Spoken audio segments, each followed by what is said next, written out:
Benvenuti, questa è la video recensione per Macland del gioco per Mac Lone Mover Kids.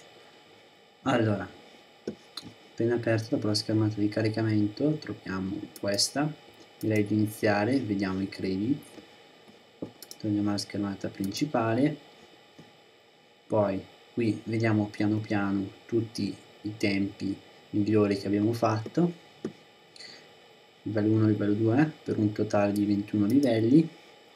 Il gioco intanto ne approfitto per ricordare che costa 1,59 €, in questo momento è gratis, quindi sono quelle offerte che passano anche sul Mac App Store.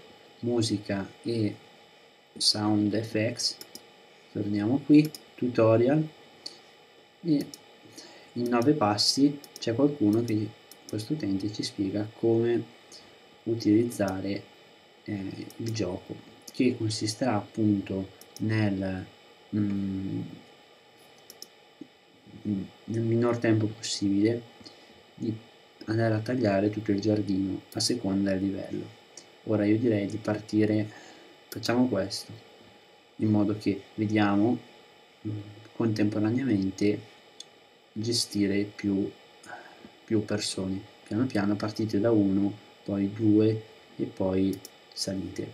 Dunque, il gioco consiste in questo modo. Dunque, pilotate il primo e gli fate fare il percorso che volete.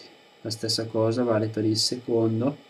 State attentissimi perché purtroppo a volte arrivano gli animali che vi picchiano dentro e mordono. La cosa migliore che sarebbe da fare è riuscire appunto a fare in modo che quando una persona che taglia il prato fa una parte, l'altra persona stia contemporaneamente facendo un'altra, in modo che si ottimizza il tempo. Figuratevi poi fare e comandare 3 persone alla volta. Vedete che comunque le strisce sono di colore diverso, il che aiuta. State attentissimi a non sovrapporre un percorso con un altro, perché come avete visto in questo caso il percorso della seconda persona viene completamente annullato e voi dovete andare a ripetere tutto e a reinserire il percorso da far fare al giardiniere. Ogni tanto vedete delle notifiche che vi appaiono sullo schermo, quindi possiamo anche notare che se muoviamo il pulsante, il l'omino giallo, questo va a tagliare più superficie rispetto all'omino blu e all'omino dalla striscia rossa, mentre invece gli altri appunto tagliano di meno. Questo perché?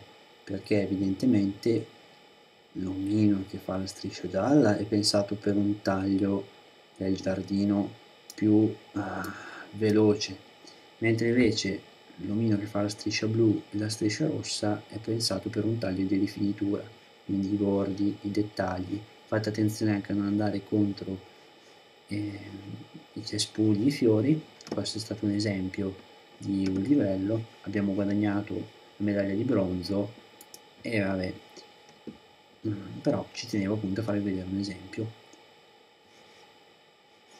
L'applicazione costa 1,59 €, io gli ho dato un voto alto nella recensione perché per tutti i livelli che ha, per la grafica eccetera eccetera, penso che lo meriti. Alla prossima video recensione, seguitemi su macland.it.